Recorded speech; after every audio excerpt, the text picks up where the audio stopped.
Hi there, this is Aaron. Well, this is the second of my short series of videos about the experience that I've had in making YouTube videos. We looked last time at recording sound with this, which is the Tascam DR-22WL, and this is a fantastic bit of kit. Sometimes though that's not the full story. You probably saw on the last video that even though recording into the Tascam was an improvement on recording into the camera, it wasn't as good as it could be. And so what you really want to do is to get a microphone as close to the subject as possible. And the way that many people have developed to do this is with lapel worn or Lavaliere microphones, or now you can see the boom microphones, which are also called Headworn microphones.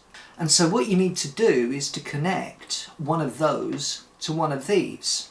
Now the Tascam has a socket for connecting external microphones. This one is called a TRS socket.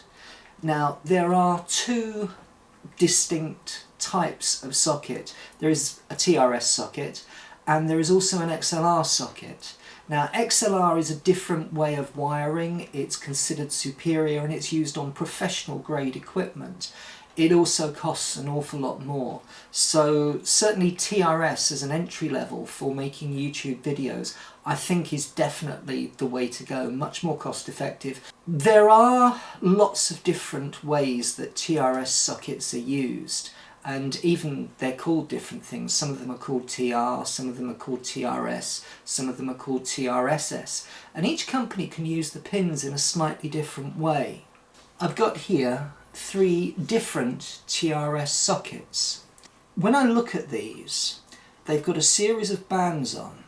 This one has 3 bands on, this one has 2 bands, and this one has 2 bands, but it's also got a screw thread.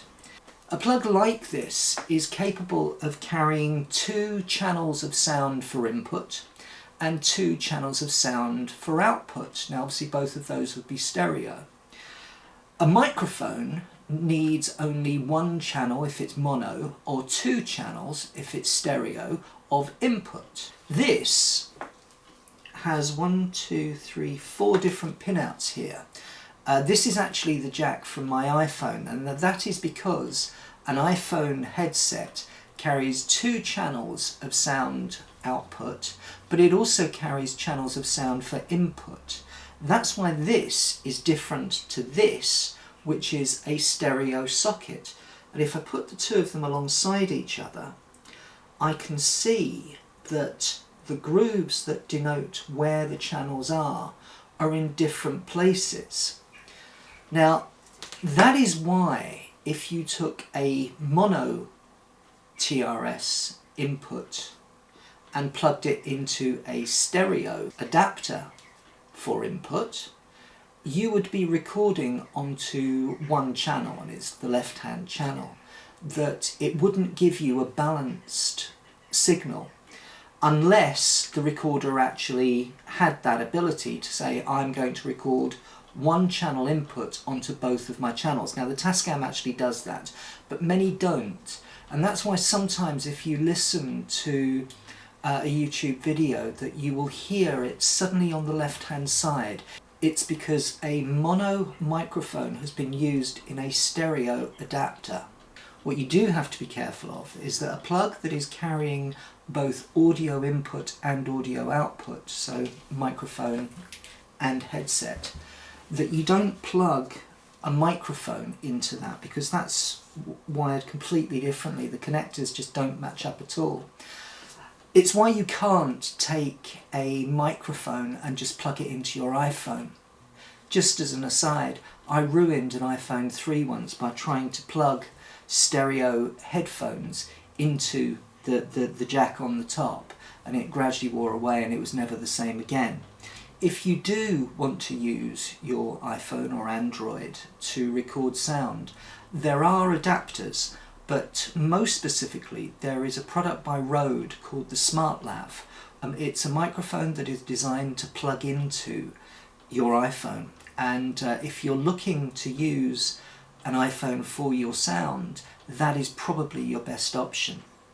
When I look at the sound quality of the Tascam and what it's capable of recording, actually the stats are really impressive. But if you start plugging, say, a cheap Lavaliere microphone that stats are not very high on it, ultimately what you're doing is you're forcing it down to the lowest common denominator. So you've probably wasted money on the Tascam if you're just going to plug a £5 Lavaliere microphone in there. It's certainly not going to be recording at its optimum level. What I did when I started looking at microphones was to look at what the specification of what this could record, and then try and find the best quality microphone I could that was as close to those stats as possible. There is a range by a company called Countryman, and you know, when you see Britney Spears and everything, she's probably wearing a Countryman microphone, and I think the cheapest of those is £500. So you can spend silly money. I didn't want to spend silly money, but I wanted to get the best that I could. What I came up with was this. Now this is a microphone called an ME-2. It's a Lavaliere microphone, and it's from a company called Sennheiser. This is at the bottom of the range of what could be considered professional equipment. Having said that, the specs on it are still very, very impressive. Yeah, you wouldn't use it if you were filming Lord of the Rings, but you know, for YouTube videos it's absolutely fantastic, and it's very widely used. Now, the other thing about Sennheiser is that their TRS cables are slightly different. So that what they do is that they put a screw thread. Now that's because it's designed to go into, in this case, a transmitter, and then for the screw thread to keep it in securely, that to go to a receiver, and then for that to be screwed in securely, and that to go to a camera or a field recorder. So what that means is that this actually won't fit terribly well into this. This isn't on, and you know, it's loose and it will fall out. So what you need to do is to find a way of getting this so that it fits securely. This is called a Sennheiser CL1 cable, and what it's designed to do is to go from the receiver into the sound recorder. So you see here I've got a stereo jack that goes into the stereo socket, and it terminates as a Sennheiser jack on the other end. We're nearly there, but now I've got two male Sennheiser jacks that I need to fit together. Now that's where the next bit of kit comes from.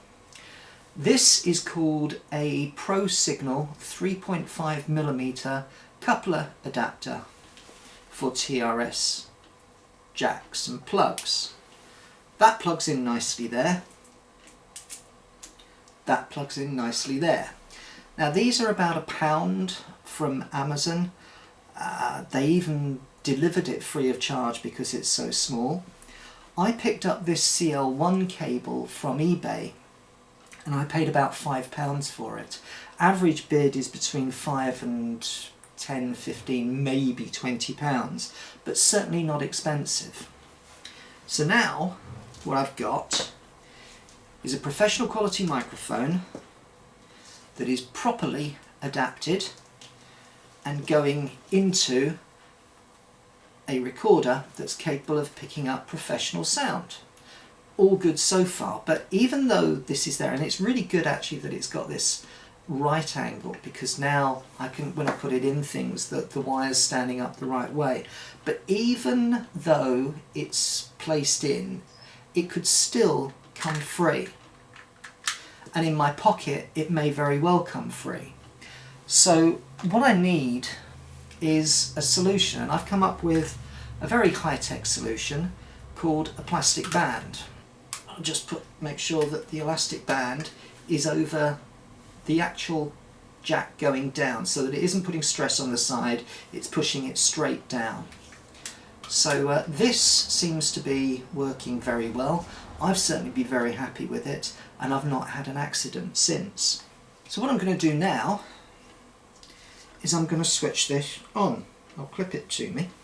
The first thing it says is, I've found an external microphone, would you like to power it?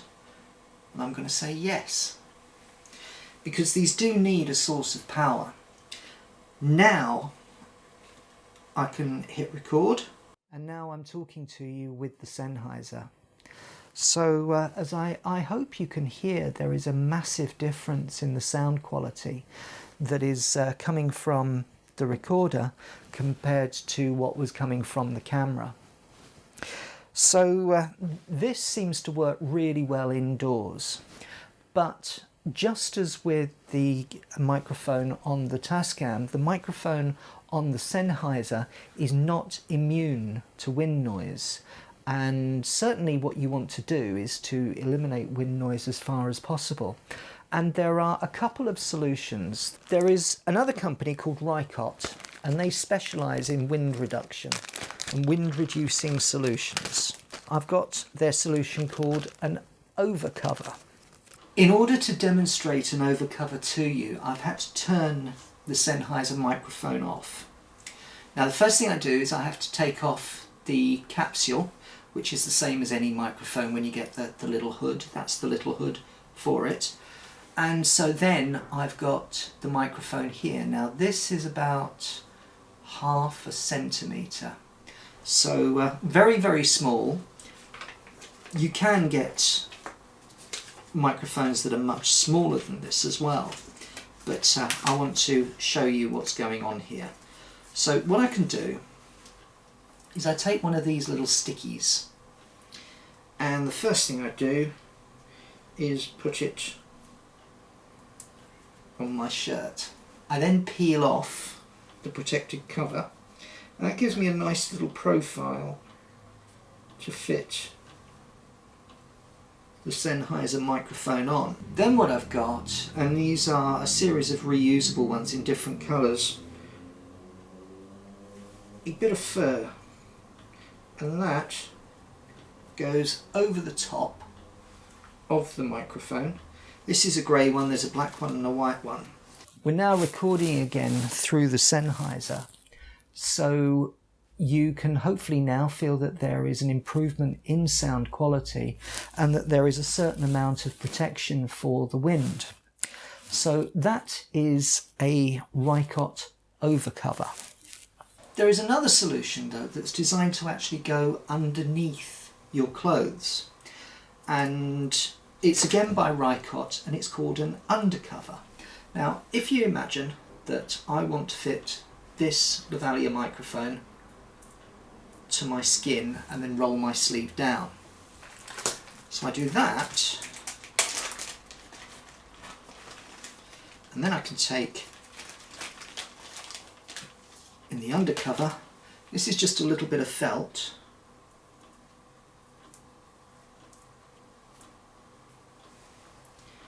so I put that on there, and that is now recording, so that again I have a certain amount of protection. The third option I have is another solution by Rycote, and this is called their Windjammer.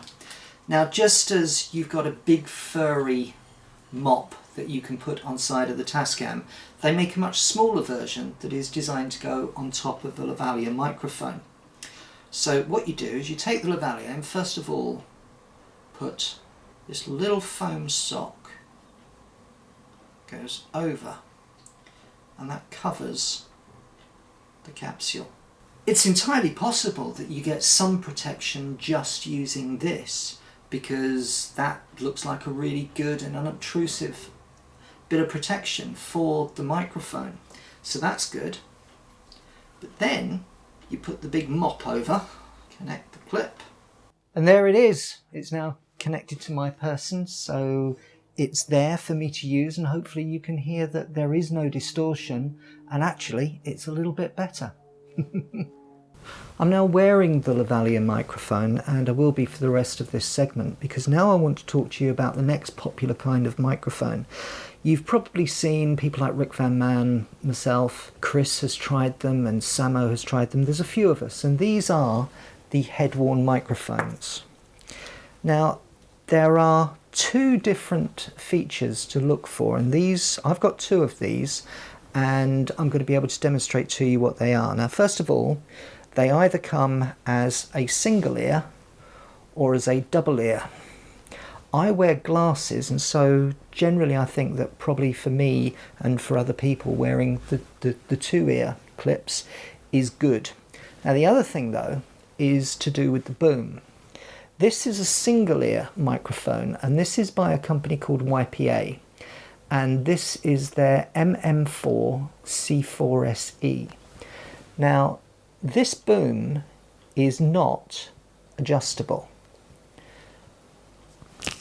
When I put this on my face, you see that this actually comes right the way round in front of my mouth. Now, that will actually be a bit of a problem because these are designed actually to sit out of the way, and the louder your voice is, the more out of the way you want it. So what this type of microphone needs to do is to be fitted to your face, and the boom on this for my face is too long. Here is an example of another microphone. I'm going to take the little shield off because this one has an adjustable boom. Now, the capsule on this is about the size of a match head, which is really, really small. And so the little foam windjammer that goes over the top of it is also very small. You do get others that have larger capsules and therefore they need larger windjammers. This one is designed to be small so that it's as inobtrusive as possible. And well, let's see what happens when I put this on. As you see, I'm now wearing it. It's very snug around my face. It's also adjustable to fit around the back of my head. So not only is the boom mic adjustable, but the actual band to go around the back is also adjustable, which means that it can fit most people. I mean, you've either got to have a really small head or an absolutely enormous head for this not to fit. Most people will find that this does fit. So you can see that the actual boom is completely out of the way, and this is the area that you don't want it anywhere near. Just the act of speaking, the plosives on the microphone capsule, it will make it absolutely unusable if you've got it in this area. So the louder your voice, the further out of the way that you want it. And it really does feel pretty comfortable to use. So that is the two types of boom microphone that you've got. This one that I have also terminates as a Sennheiser.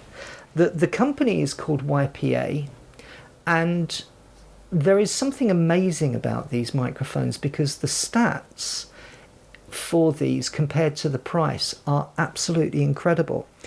I picked this one up for £80, and I'll take it, it's the YPA MM2-C4SE. C4SE means that it's for Sennheiser systems. The capsule is microscopic, it's so tiny, and the quality of the microphone, the stats, are actually almost identical to the ME-2, which I'm talking to you now on. So for £80, I thought that was an incredible buy. Now, they are quite rare. I only know of one outlet that supplies the UK, and they are on eBay. And if you search for MM2-C4SE, you'll find them. I don't know how many of these they've made. I don't know how long they're going to be available. But I would say if you want to use a Headworn microphone and you don't want to spend hundreds on a Countryman, but you want something better than just a little mono rubbishy thing for a tenner, then this is the perfect purchase, and I'm very, very happy with this purchase. So there we have it. We've got all the different types of microphone now. What we really want to do is go outside and see how they perform. So let's do that right now.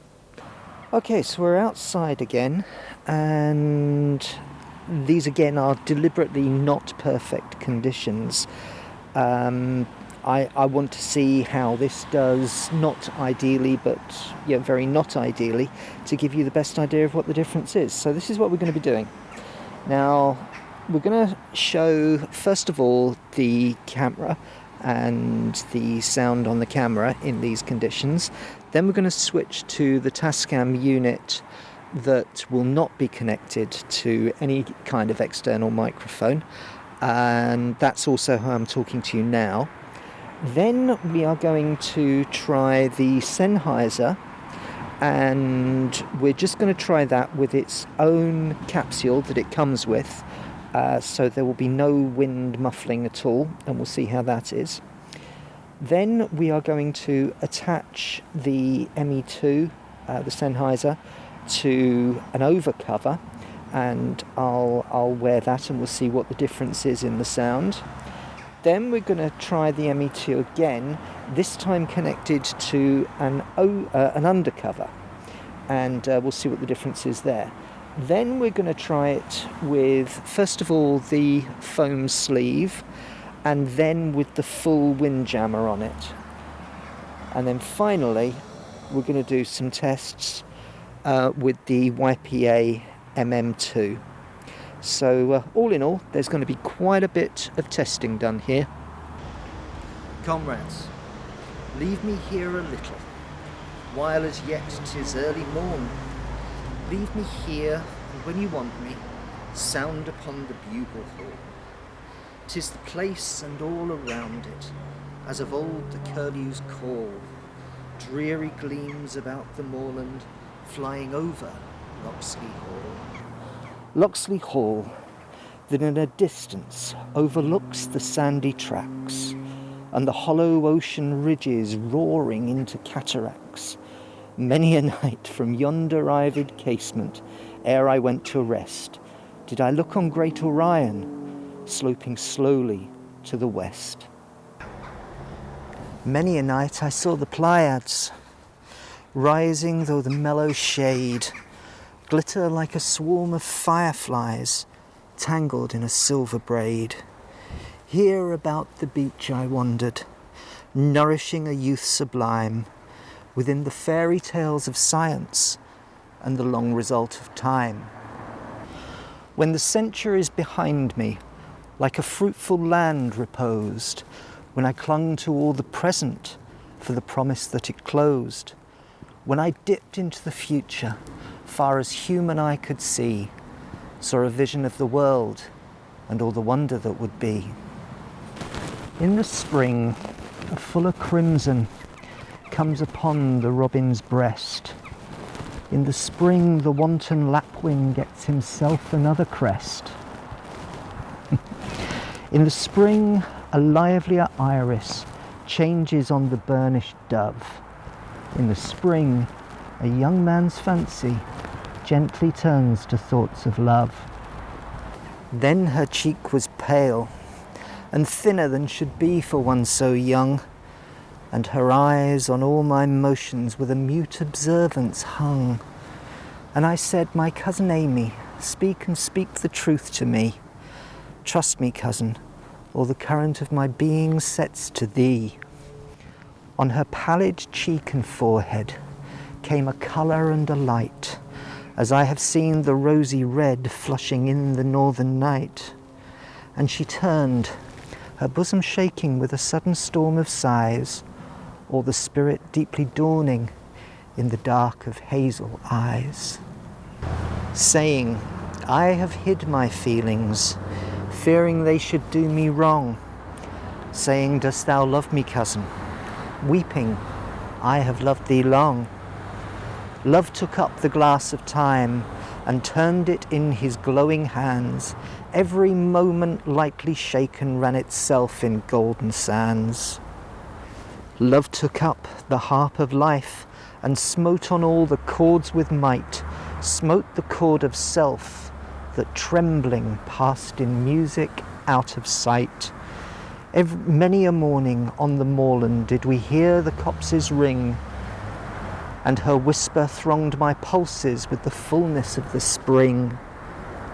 Many an evening by the waters did we watch the stately ships, and our spirits rushed together at the touching of the lips. Oh, my cousin shallow-hearted, oh, my Amy, my no more. Oh, the dreary, dreary moorland, oh, the barren, barren shore. So now you've heard all the different tests of all the different configurations of all the different microphones that I've got. I don't know if you can hear that car going past, but as I say, these are not the best conditions to record in, but there's no point in recording in perfect conditions. I want something that's really bad. Okay, well, which one did you prefer? Please do let me know. Next time I'm going to be looking at the next phase of this, which is how to clean up the sound that you have recorded.